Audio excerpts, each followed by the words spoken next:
talking to Fastlane. I'm really happy to have you on the show and have a chance to talk with you, man. Thank you very much. I'm happy to be here, and it's an honor. Very, very nice. Thank you. Thank you.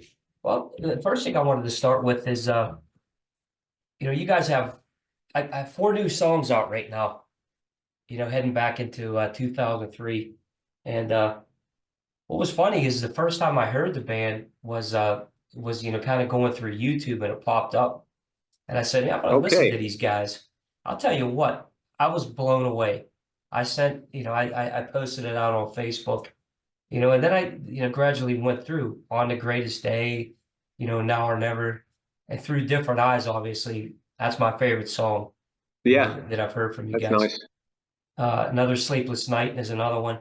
But tell us about everything that's happening now with the band. I mean, you guys are back, and it looks like in full force. Yeah. Back from the dead, so to speak. We've been away like almost 15 years, so that's a pretty long time.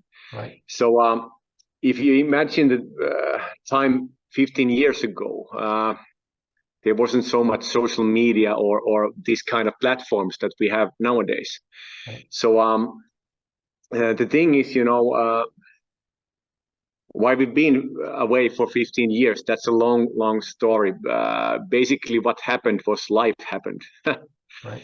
All kinds of things, and for me personally, a lot of things happened, and not so nice actually. So, me being the driving motor of the band, I'm the main songwriter.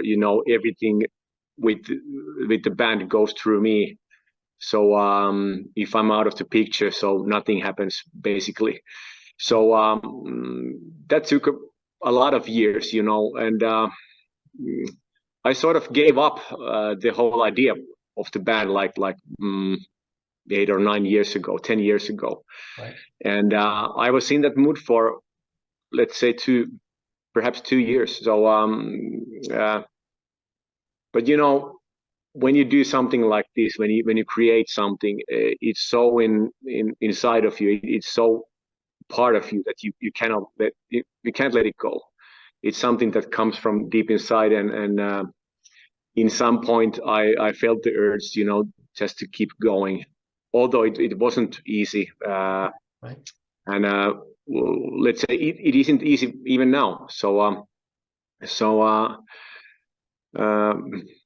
yeah, it's a so long story, and so much happened. And if you think about us as a band, six guys, and all of us have families. We build houses. The, Right. the usual stuff what you do when you turn into your 40s. So, That's that right. kind of things happen, and that takes a lot of time and a lot of energy.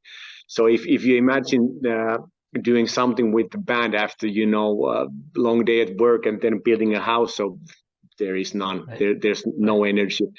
But now the time is right, and we're glad to be back. And this time it's a bit different because we don't have any label behind us, and we have had a long series of conversations and negotiations with different kind of labels. But the thing is, most of them would prefer, or they demand that we would tour a lot, because nowadays you have to tour. That's where the Right. money is, and labels have to make money, and I totally understand that, and I respect that. But the other thing is, uh, quite a few labels had sort of difficulties to label us.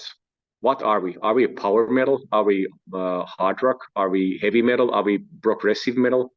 Right. And so one of the labels wanted us to, you can keep those four songs, but do six of the same kind more. And then we will put out the album. And the other label said, okay, these four hard rock songs, we don't like them. Do straightforward power metal, double bass drums and Right. singing high, all this kind of stuff. And I sort of thought that I think it as a strength when you're kind of Diverse. diverse. Yeah, That's right. yeah. mean, I don't compare us to in any means to Queen or something like that. Or even if you think about Ozzy Osbourne's the early stuff, it was quite diverse, and that's a sign of a good band. And I sort of think if you think you know what the public or the listener needs to hear, you sort of underestimate them, because we can surprise like any audience, and that's right. I think there's still people left who can appreciate what we do, and being diverse. I don't mean because in every song we sound as a Winterborn still, because Teemu's voice is such a strong point in our music, and I think I would like to think that we have a sort of Winterborn stamp we put on every song, even though it's power metal or it's hard rock or is it a ballad or whatever. So that was one of the difficulties, and the last time I talked with one label was December, and we hit the wall because of these things. You have to be more like power metal. So then I thought, what the hell, just put it out. We've sat on it like for 10 years. So that's a long time. We want to move on. And I want to move on because some of the songs are over 15 years old. So I had them like in my system. And I need to let go in order to, move on, to make new stuff with myself or with Winterborn. And now the thing is, we have been doing a lot of new songs the last year, and still going on. And the plan is to put out the fourth album. Like I can't promise anything, because I promised over the 10 years period to a lot of our fans that next year, and it turned out to be 15 years. So I don't promise anything, but we had a lot of things ready. It sounds superb, and I'm hoping we're hitting the studio this year in some point. So that's the plan. That's good. You talked about diversity in the beginning of these songs, and I like that about what you guys do, because it's easy to classify power metal and progressive metal and just put them into categories. But it's nice to have a band, that kind of can do it all, because you could hear, like you said, you could hear Winterborn and the style of you guys in those songs, whether it be progressive or power metal or any of that stuff. And that's a good thing, I think, about what you guys are doing. I would like to think so, but it's often like really hard to see the wood from the trees, because you're so in it. But anyway, like the good thing about these songs, because we sat on it for over 10 years. Now when I listen back to it, I sort of get the fresh ear for the songs, and I'm grown to appreciate what we've done, because I really like the material. And the next song, which is coming out on Sunday, it's once again totally different, and it's our hats off to one of my biggest heroes, Iron Maiden, totally. And it has a really strong Iron Maiden feel to it. And I know some people might think, oh, this is not power metal, this is not hard rock, but it is what it is. Right. Yeah. And that's good. That's good to hear that. I mean, I'm always excited, when bands are bringing out new music. I get to hear it and kind of take it all in as a fan. It's nice. Yeah, and I appreciate guys like you who give the chance, to different kind of bands, new bands and new albums, and you don't just stuck with the old one. Although I know you appreciate the 80s stuff and the great bands of the history, like I do, because in every way we're still standing on shoulder of giants, because I haven't invented anything. It's just an influence coming from all around. That's and right. it can be a really big mixture of styles, you know. Right. I Right. like Wasp. I like Kiss. Kiss was my first love, and Mine too. I would Yep. like to think that there's some even something about Paul Stanley's songwriting, especially the '80s songwriting, that would come through. I don't know if it comes, but I would love if it does. And you know, then was of course the me being a guitar player. Then was the shredder whole phase when I listen to guys like Joe Satriani, Steve Vai, Right. Tony Right. McAlpine, all this kind of stuff. And All great. I'm trying to you know tune it down a little bit when I'm making music because uh, as the years go by, I understand the most difficult thing is to write a simple, short, catching song. Right. That's the most difficult thing to do. For me, at least, I could do progressive stuff like 20-minute songs like every day, and being complex and play like your ass off. But Right. tone it down, make it simple and still catchy, and that's where the magic happens for me nowadays, I think. That's right. That's right. Yeah, because you're trying to write something to, to please everybody, but make it, kind of like in that radio style length and have that quick hit, like a 4 minute song or between three Yeah, and four. That's tough. yeah, you might think that I'm writing the songs for public or for radios, but I really don't, because I never did. My When we first started the band after touring around Finland, playing cover songs, Whitesnake, Kiss, Iron Maiden, all this kind of stuff. Right. At some point, I get fed up with it because I felt like I was walking jukebox, and I Right. felt that Right. Teemu was singing, the same singer, and a lot of actually the same guys at that point.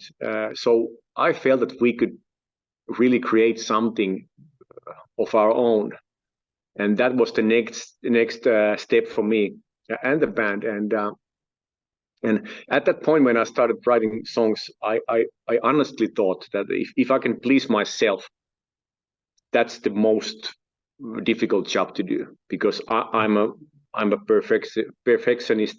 I'm uh, I'm so critical about everything I do. So Right. pleasing myself, that was the first thing to do. And I said in some interviews back then that I've accomplished what I came here to do because I'm pleased. And Right. if the guys in the band are pleased too, that's like winning a lottery. And if there's one person in the whole world that thinks, we've done something that moves them, that they like, then it's just unbelievable. And I still feel that way, Right. especially now when we're putting out the new stuff. Uh, there's not a lot of people get the chance, to hear the songs, because we don't control anything in social media. We are not been in social media in 15 years. So Right. the amount of people who gets the chance to hear the songs and gets the chance to judge the songs, do they like it or not? It's a very, very small number of people. But now every comment that says that, we've done something great, it truly warms my heart, because that's unbelievable. There Right. can be people like in New Zealand or USA or anywhere, and they're moved by something that we did, and that's really Right. precious. Yeah. Right. That's the ultimate compliment to an artist too, because that's really what you are. I mean, you're pouring your soul. These are life moments that you're writing this music, and there's things that people listen to and they connect with, and that's a great part of music. And I can imagine with you as an artist to see something that somebody from across the world listen to, like for example, when I first heard you guys, I was blown away. I said, wow, this is fantastic. And Yeah, I got into the mood of the song, and yeah, it drove me, and that's why I connected with you guys. And you know, now I'm a fan for life. yeah. That's great. Cheers. But and then reading a comment or getting a message that somebody has really like found the real stuff that are important to me or us as a band, the little details in the song, and they have found it, and they just found it like really nice. That's so nice feeling, that somebody actually gets what you're doing, like really gets what you're doing. And I don't care if it's one people, if it's is it 100 or 1,000 or whatever. And the great thing about touring back in the day was when you get the like the immediate feedback. Right. That's the great thing about playing live, because you could see in their faces that they're really liking it. And after the shows, having the conversations with the fans, with the people that came to listen us, or came to listen perhaps the other artists that we were touring with, that we surprised them like really Right. really hard, and they liked what we were doing. So that's one thing I kind of miss. The touring in general, I don't think lying in the bus and not sleeping properly, the food is what it is, and all this stuff. Right. I don't think if I miss that, but I miss the people. Right. Right. And those connections. Yeah. Yeah. Yeah. We were talking about, the new music and everything. And you mentioned about, maybe a new album, coming up. And I saw Break Another Day was uh was what I saw as the title. Tell us about, about what you guys have planned for this new album, and how all that's working out so far. Because the new Okay. songs are fantastic, man. The plan is to put it out at the end of the February. I'm not sure because everything lies behind me, and I'm not sort of really like that kind of guy who can give Right. you dates, exact dates, because I run with the wind, sort of Right. sort of It's tough when you sort of put a an guy. album up for sure. Yeah, yeah. We're putting it out in the following weeks. That's a sure thing, and I really don't know what happens after that. I'm sort of, my mind is set to the new songs that we've written during the last year, and my head is already over there with the new stuff. Right. And we've been so long out from the studio, from the gigs, playing together. So I'm really looking forward to it. And we visited the studio last Sunday. We have to make a little adjustment to one sentence in the song because it wasn't like English at all. So Right. we had to fix it. And it was so great to hear, Teemu singing once again. I haven't heard him singing like this stuff like in I don't know how many years, but he sounded as good as ever. Right. Unbelievable. The guy hasn't lost anything. He's amazing. So yeah, it is. It kind of is because normally, as you know, singers used to tend to lose something over the years. Normally, the high notes or Right. something like that. But he hit the high notes like it was nothing. So he still has a strong voice, and It's nice. I know we're going to make an excellent album, the next one. What I would like to happen with this album, I just sincerely hope there's a lot of people like you, like tons of people like you, who would spread the word if they like the album. They would spread the word, and just to give the opportunity for the album to be heard. That's all. And Right. what happens after that, when somebody hears it, he either likes it or not. And that's about it. That's all I ask for, and that's the reason why I negotiated with the labels for so long during the years, because they have the right channels, to put it out to the people who might like the album. That's right. But there's no guarantees, Right. and Nothing. to get sort of a head start for the album. Now we're coming out from the back and then working our way, back to the scene. But it is what it is. Life is too short, to feel like bad about it or anything. Just put the album out and let's see what happens. Right. So at least I know, in my honest opinion, we've done the best album so far of the three, and right there. That's about it. That's good that you say that, because you as an artist, to have to go in, and be under pressure. But it seemed like, even after all these years, you guys still had that passion in you, and when a passion comes out after that amount of time, and you get that feeling back again, that's when that music is at its absolute pinnacle.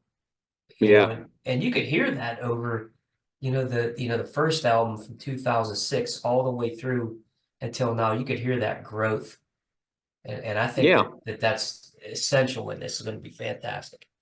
Yeah, and I think this album is sort of a mixture of the first one and the second one, because the first one had the 9 first songs I ever written, the 9 first songs, and the second album had the 9 or 10 next ones that I ever done.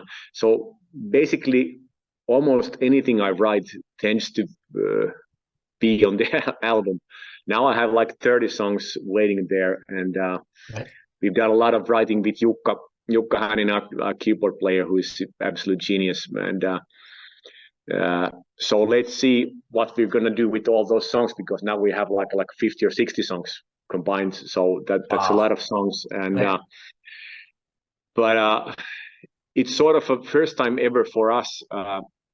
We have this situation that we have to pick the songs, which one to put on the album, which one leave out, and that's a horrible feeling. That's a horrible feeling, because, like you said, we pour our hearts and our souls to the songs, and writing music is, I never stop that, because it's something that it's coded in some way. And I have to say, the most passionate thing I can do is to be in the studio with the guys and to create new. Of course, when we go to the studio, the guys have had sort of pretty ready versions of the songs, the demo versions, but we still put a little twist and turns over there, and some songs might even change quite a bit, Right. But anyway, that's the biggest feeling for me in this life, is to create something new, because it's a blank canvas. You don't have anything, and then you get something out of it that really, like, first of all, moves yourself, like I said. So that's an unbelievable feeling, and I still need that rush, and to able to to go with the song and play it to my friends, or first to the band, that listen what I did, and you're so enthusiastic about it. So that's the biggest rush for me in music. And that's a good feeling too. You mentioned a little earlier about Teemu and his vocal ability. What's it like, when you guys go into the studio, to record something new? Because having a guy like that can handle pretty much anything vocally, it has to be nice for you as a songwriter, because you can be, anywhere from rock to progressive, and just fit it all in and know, hey, look, these guys can handle this. Yeah, you're absolutely right, and to answer your question, the feeling is great, because like you said, he can handle almost anything. And in the early years, Teemu had a little like he was not that confident in singing, the easy parts. But now, after all these years, he's been doing a lot of gigs, like acoustic gigs and playing covers, and the easy tunes. So he has progressed like a huge amount during these years. So he's even stronger singer right now.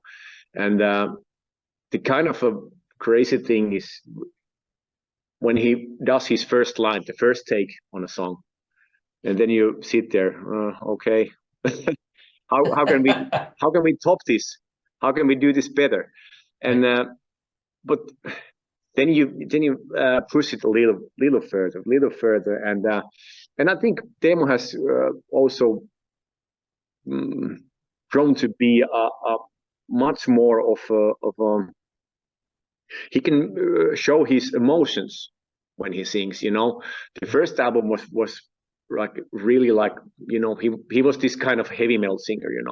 He was just blasted out all the time.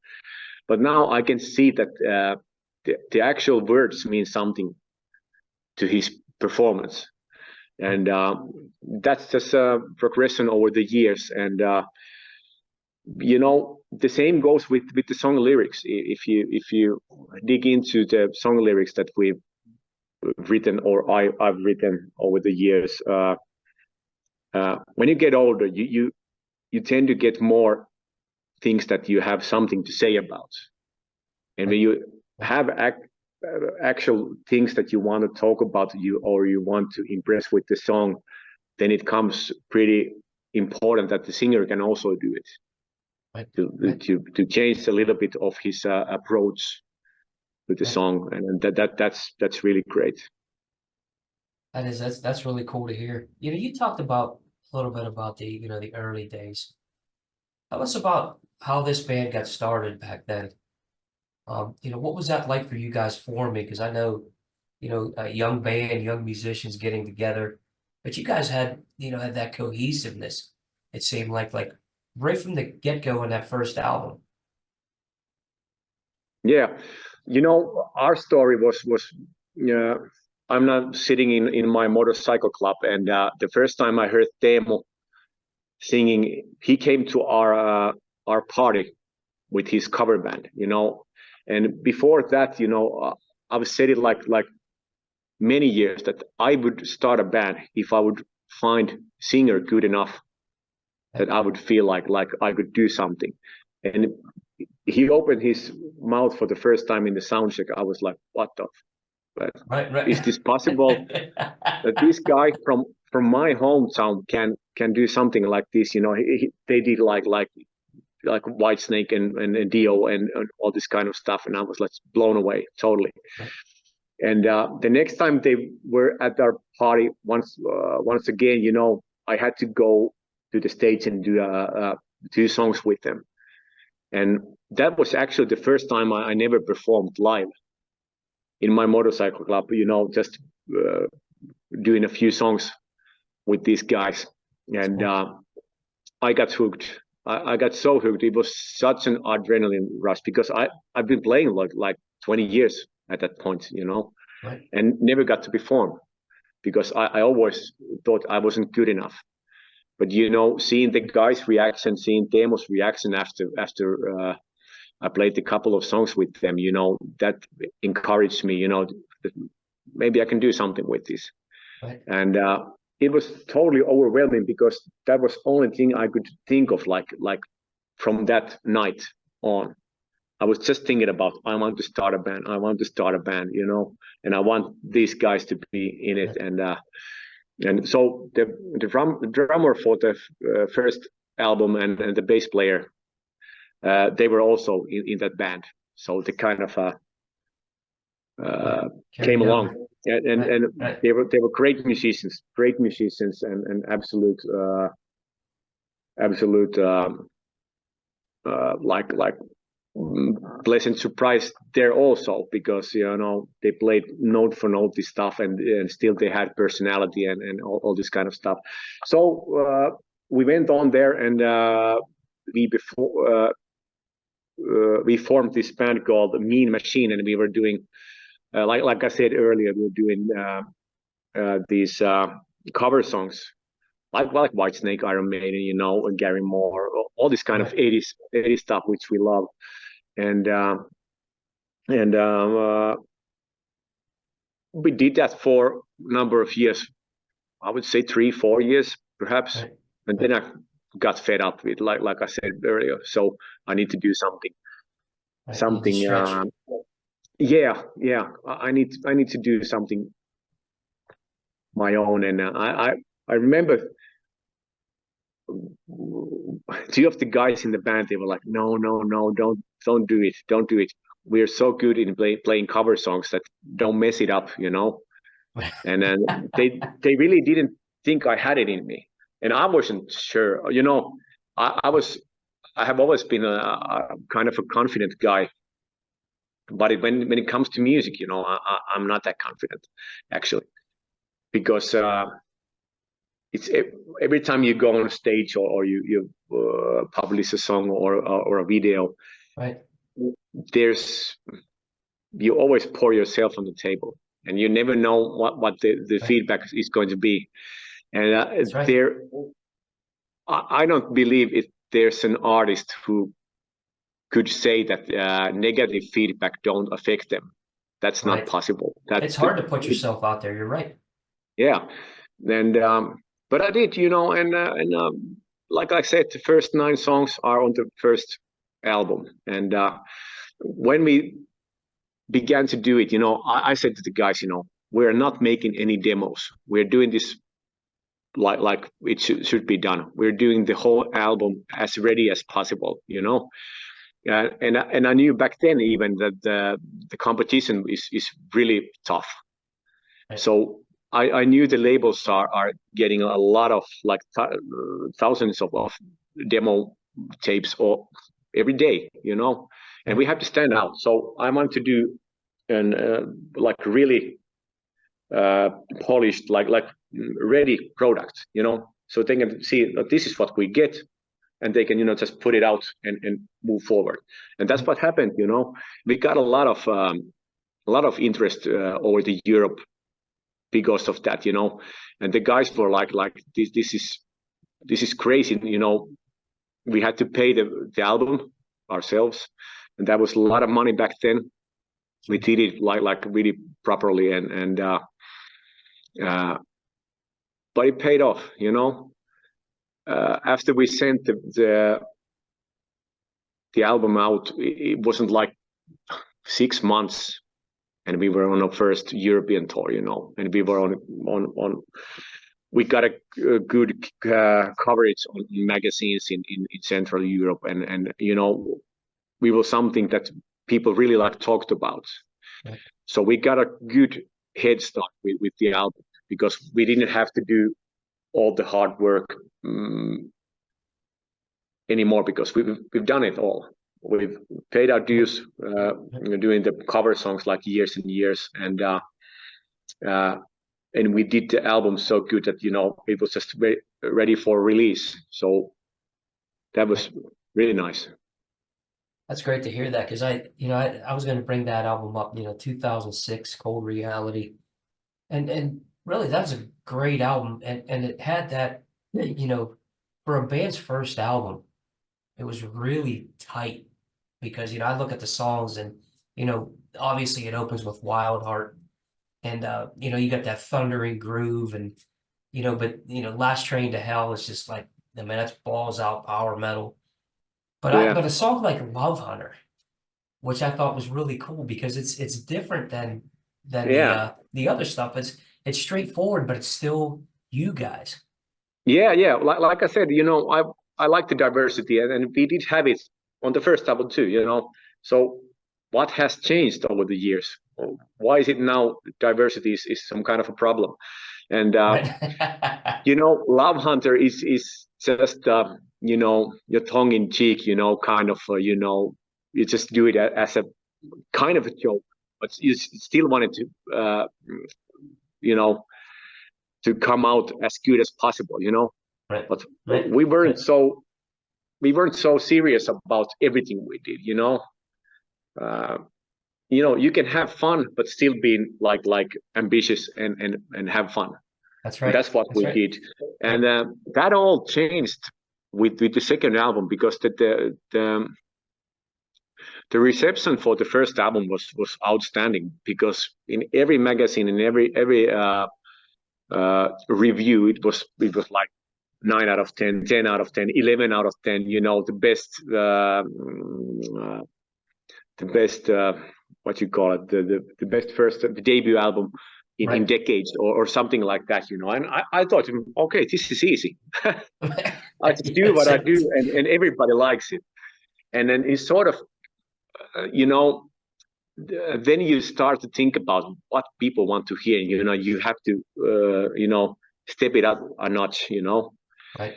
And then it comes not that easy anymore, and you kind of lose the fun and the songs like Love Hunter, Right. which is to have fun, actually. Yeah, but let's see what the future brings, because now the new songs, because we don't care anymore. So it's because we got nothing to lose now, because we're just beginning again. So there's nothing to lose, because nobody expects nothing from us. So you can do what you want. It was kind of a same situation with the first album, and I don't say you can't do a decent or good album under pressure, because a lot of bands over the years have done it, and as a songwriter myself, I can't understand how these bands like in the 80s, how could they do it? They toured, and they go in the studio. They had 2 weeks off. They made an album and back on the road. And that was it. And they're doing this kind of, crazy good stuff. That's right. I couldn't do that, because I have to chew on the songs and chew on the songs and think about them. Okay, some songs come pretty fast, and they can, like Last Train to Hell. It was just one idea. Actually, I was watching this movie. Is it Mark Wahlberg? It's this movie, Rockstar. Rockstar. And I kind of got the idea. I want to do something simple, and that's just that fits to the mood. It doesn't have to be art as a sort of playing wise. Fun, You don't have to play your ass off all the time. It can be simple, and it can be good. Right. And and that came overnight. That song, it was like this. So that's cool. Yeah. That's cool. And like you mentioned, Wild Heart. That's a song that it's really like combination of me and Jukka Hänninen, our keyboard player. That's a combination of two of us, just coming in together, because I had some ideas, he had some ideas, and we just managed to hook it up, and I couldn't never write a song like that without Jukka and Teemu and all the other guys, because everybody brings their own flavor to the soup, even though it could be small, or it could be a big one. So but everybody thinks differently, and that's a good thing about being in a band, because the last year especially, I had some ideas I've been working on for years, and I was hitting my head to the wall. I don't know what to do with it. I don't know what to do with it. And I sent it to Jukka. Yeah. I sent it to Jukka, and like 15 minutes later, he sends it back to him. Oh my God, this is it. And it's like it sort of is. You feel like you gave up because you couldn't solve it yourself. But then when the relief comes, and you realized, your bandmate has made it like 100 times better, the song. And That's great. yeah, that's something I rediscovered like the last year or so. And working together, that's something that it's the hardest thing you can do as a songwriter, because you have to give your ideas to somebody else, and to Right. to mess with it, Right. And the thing is, when we are in LA, like I don't know how many years ago, doing this another Sleepless Night with the producer Jimmy Westerlund, a Finnish guy. He was living and working in LA at the time, and we flew there, and we were like there about a week, and we worked on 2 songs, one of them being Another Sleepless Nights. And I first realized that what kind of a threshold it is to go over when you hand your stuff to like a real producer, because Right. he don't respect your like the original idea at all in That's some right. cases, Right. and then you have to start negotiating. Okay, but I would really like to keep this part, but That's right. it's hard, But then you during that week, listening to how the song evolved, and I would say most of the stuff, 80% is the original, but still the missing 20%, that's the crucial part why the song works like it does. Right. And realizing that you might every now and then need a little help, even some kind of That's right. a bright idea for me from that trip. And yeah. And when you have a producer, they have their way of working, you have your way of working. So I get that, when you hand it over, it's like, hey, this is kind of like my canvas here. And I Yeah. started it, and then you have to finish it, and then you have to kind of team up. It ended up working out well in the end. Yeah, but I know I've seen it with other bands and big artists, and my favorite artists. There's no use uh, hiring a producer if you don't trust him, if you don't give him free hands, because then it's not going to work. Because think about what like Bob Rock did for Metallica, the Black Album. He changed the whole way of songwriting and the whole sound of the band. Right. And Right. it came out great. If you think about Iron Maiden, all the albums they did with Martin Birch, the late producer, absolutely fantastic. The minute they jump off from that train and they start producing themselves, or now the new albums they co-produce with Kevin Shirley, Right. it just doesn't work, because you got your head so deep in the songs and in the actual writing process that you cannot see it from the fresh angle. And that's a difficult part, because all the albums I produced myself, and I think they could have been even better with an outside producer, with the right outside producer. Right. But that's a tough thing to do, to produce anything, and especially produce your own stuff, because Right. you would have to be like really hard on yourself. You have to think, okay, this is not working. You bust your ass with it. You worked on it like months or years, but it doesn't work. Get rid of Right. it. Right. Right. And That's tough. that's really difficult. And I think it's the same thing in all of the art. Even though you paint paintings or you write books and whatever. Right. Right. Yeah, and you have to attack it 2 ways too. You attack it as a songwriter, but then looking at it as a producer, it's an entirely different aspect. And Yeah, having to piece that together, I can imagine, yeah, and how you have to difficult attack that it is. with the third angle, being a guitar player. Right. And That's right. you know, in every band when you're in studio, all the guys want their parts to be like on the top. You know, I want this to Right. be heard. You Everything's know, I'm playing so cool stuff, and you just can't have it all.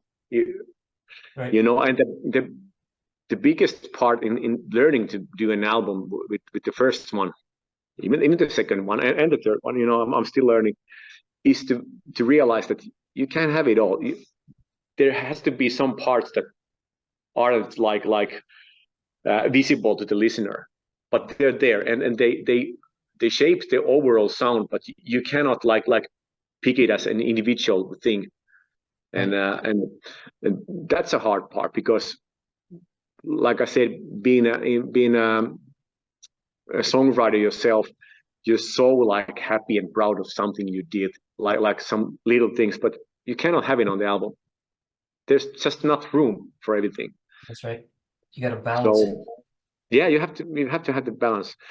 And of course, you know, the making albums has changed so much, because I really love the 80s stuff and the early 90s. Let's say 91, 92, 93, you know, the albums were the best sounding ever, you I'd know, say too. because the analog stuff was on their peak, you know. And after that, you know, came along the Pro Tools and all this stuff, and the samples. And nowadays, when I listen to albums, you know, it's it's depressing actually, because they all sound the same. You know, they kind of sound good, and from the phone, especially, you know, if you listen with the phone, Right. but they Right. sound flat. They lack character. They lack personality. If you think about albums like let's say Peace of Mind from Iron Maiden, you know, there Great album. isn't Right. an album that sounds like that even near, you know. That's right. And it sounds a little bit weird, but it has a character. It does. And that is what I miss from the albums nowadays. And I don't say that we have it either, because, you know, doing albums these days, you know, you have to be you have to think about being efficient. You know, you don't have that much money to do an album like you did like over the years. And That's right. because you have to have the room, you have to have the right microphones, and the all the setups, and all the, you know, the hardware. Now you can do it everything you did like in a week's time, putting out a great drum sound or guitar sound. You can do it in a press of a button. That's right. And it's okay. It's not as good, but it's okay. And that's what we have to do. On this album, if you we don't have quantized anything. What that means, we are not on the click track all the time with the band, because we didn't want to do that. Lauri played the drum tracks kind of loose, and we let it be. Right. After that, we had to learn to play the song in Lauri's groove, not with the metronome. Right. So Right. they're not That's in the cool. metronome, most of the songs, which I like. And there are samples on the album, but especially on the drums, there are quite a few samples. So it's mostly live drum sound. So That's that's great. what I'm pretty pleased about. And so was our second album was totally what you call it, like uh, what you call it, organic in that way, Right. because You just played. yeah. And the same goes with these albums like the guitar tracks, because there are some solos that I'm not like really I'm not digging the way I play, but it has some kind of an edge to it. It's not perfect, but it has an edge. And I wanted to now do it like let's keep it at least a bit organic. So we're Right. not perfect. We're not perfect on time, or we are not perfect on tune either. And I don't know if it. There's a few people who has commented on the tracks that it's nice to hear something do it in the old-fashioned way. Drums still sound like drums, and you haven't used too much of samples and all this kind of stuff. And it's nice to hear that somebody actually can hear it, but you can't do it like really obvious, because otherwise these days people would say that this album sounds like shit. That's right. Because you still have to sound like today. So you have to like go in the middle and between somewhere. You gotta balance and, it. But I don't know. I have this feeling that we're on a threshold of jumping off back to the way things were used to be done, like in the sound wise in the albums, because I think I'm not the only one who is fed up with the perfect sound and perfect playing and perfect tune, and still people are going back to the old stuff, the 80s and 70s stuff, because they sound better. So why wouldn't we do it like that? Hey, have a little bit of personality. And what I think about the fourth album is I really want to explore more with the sounds, and Brian May from Queen said that they were never after a perfect sound. They were always after an interesting sound. And that can be heard in Queen's production, because they took some risks, and there's some wild ideas, and that's great. And like I said, we don't have anything to lose, so I would like to little bit do some experiment with the sounds on the next one. I don't know. It might be that after a year we put it out and you hear it and you think this sounds horrible, but then it sounds horrible. I don't know if we can do it because for the fourth album we are now having negotiation or conversations with a few labels, and it could be that they're putting the lid on it, that no, you can do this, you have to sound this day, and we'll see how it goes. It'd be nice for you to have that flexibility then, because I like that, the different sounds and because if you listen to a lot of the media, and I listen to a ton of different music, I know a lot of people even say a lot of the bands sound the same, and that's what you just brought up right there. I mean, you need to have that little bit of freedom to stretch it, and that's how the band grows, and that's the bands that are most successful are the ones that take the chances. Yeah, and I kind of understand, like I talked earlier about Iron Maiden's recent stuff. They haven't done any mastering for the albums, if I understood correctly, and most of the stuff they recorded live as it is, and the sound is as it is. Okay, they could have done something a little bit for it, because I'm not a fan of the sound.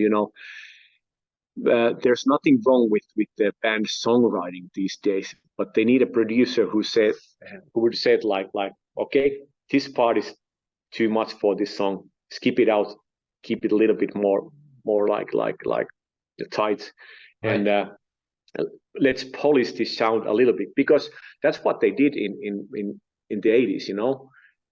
It wasn't organic in any way. But they were done with hardware, and that's why you couldn't save any presets. So that's why every album sounded differently, and every room and every studio was different. Every drum set, every guitar amp were different, and then you can get out more of the player too, because it's hard to impress yourself if you have the same sound as a million guys.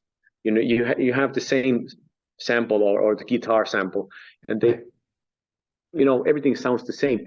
So what I'm trying to say is that the sound that works for one player probably won't work for the other guy as good as it could.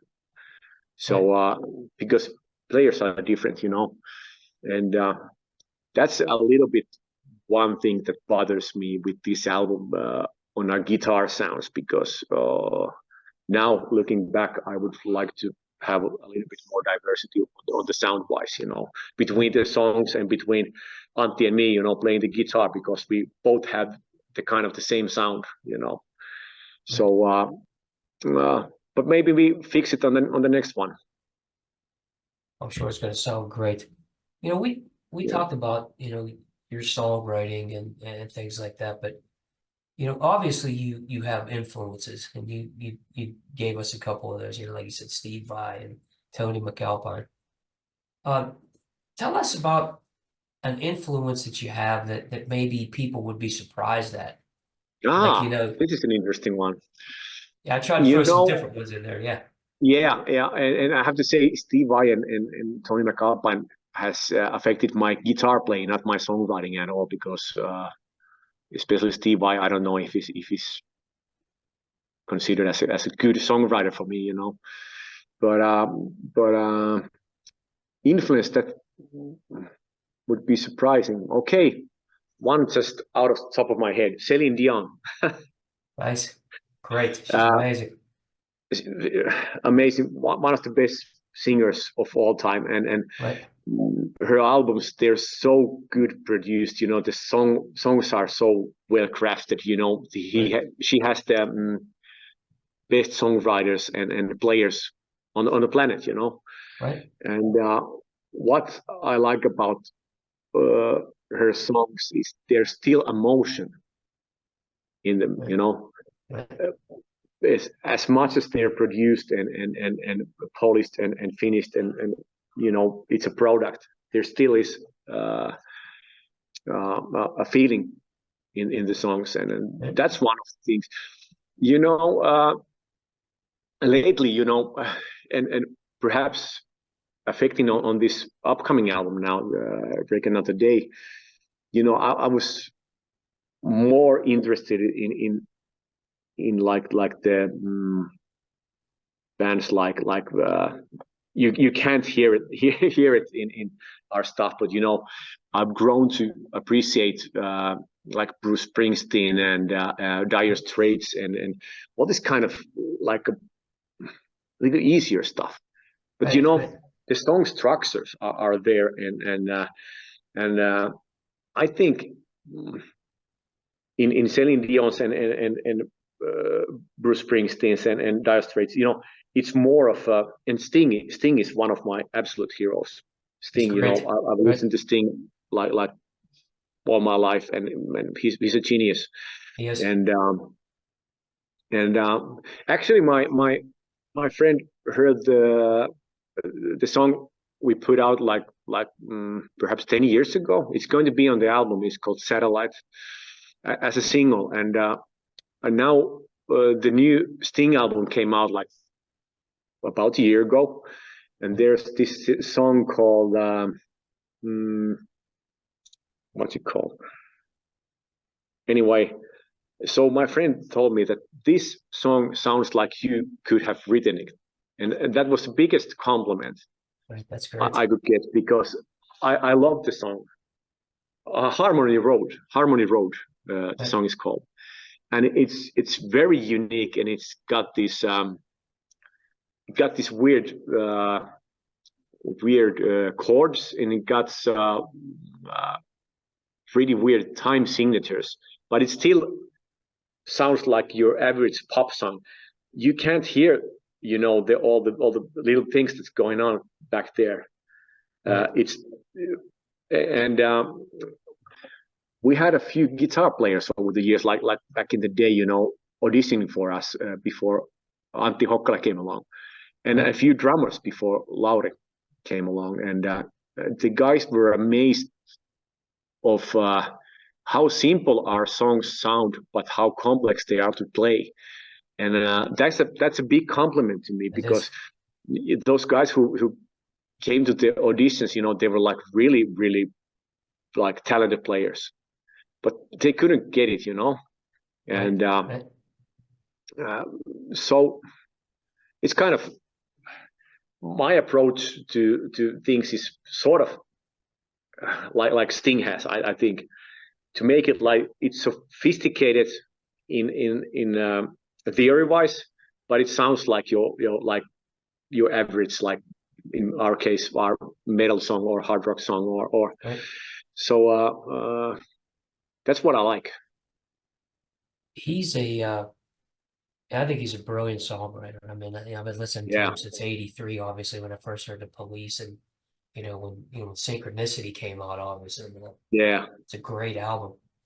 You know, what's on the agenda for Winterborn for the rest of 2024? I mean, you guys obviously writing the new music and everything. What else do you guys have planned? I mean, is there anything that you're looking at, maybe doing some shows, or what's the Yeah, we've been asked a lot about the shows, and we talked about it last Sunday when I met the guys at the studio, and the thing is, touring now is so expensive. It's just right? it's through the roof, the prices. I have a few band familiar bands, that were supposed to tour like just before coronavirus, the COVID, and doing a 4-week tour in Europe for them, the price tag was like 18,000 euros.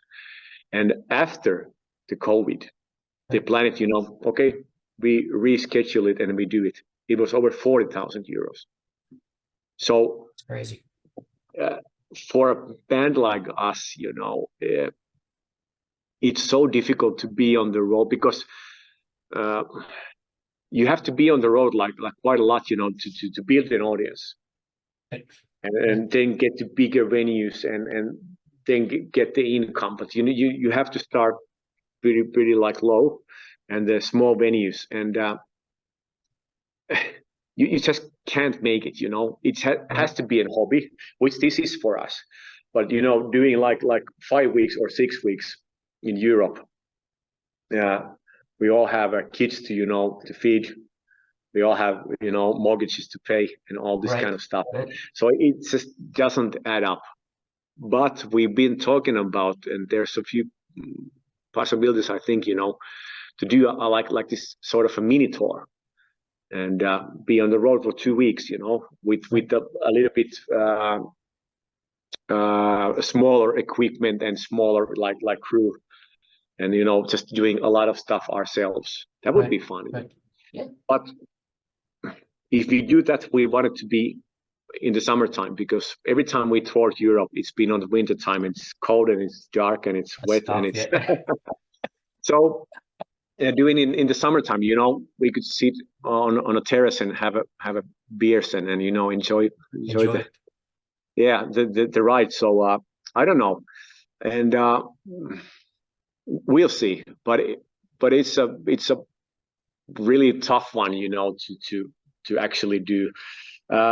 And one thing we talked about was doing a few like really special shows, and to do it big, like have all the possible lights and fires and explosions and all this kind of stuff, and do it like really like the best we can, and then to do it a real like professional level of video for it, because it lives forever in the YouTube and all this kind of stuff. So that would be nice.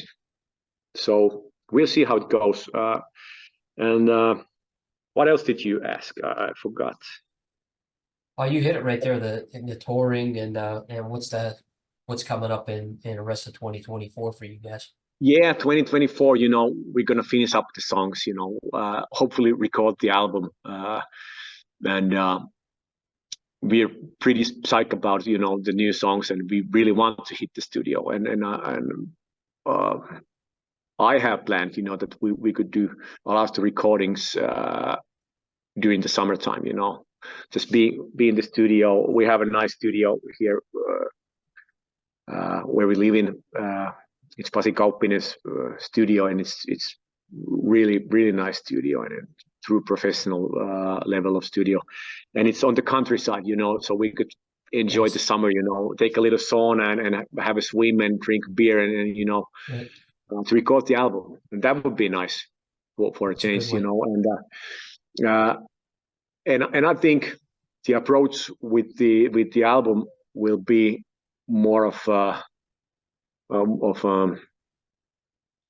one song at a time, and really focus on the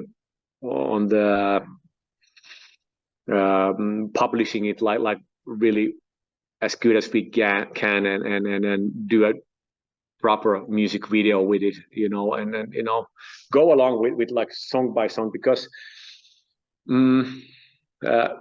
putting out an album is it's sort of it's kind of this quick. Put an album, okay, next week somebody else put us an album, and you're out. It's amazing. That's there, right. So it's like everything in life these days. It's so quick, the whole cycle of an album or anything. Or if you think about how many people these days, have the actual the mentality or will or to listen and whole album from start to finish. That's right. Because I love albums, and I've grew up with vinyls, and I still listen vinyls, and it's sort of like religious thing for me, to put on the album, and listen to it, and just enjoy it.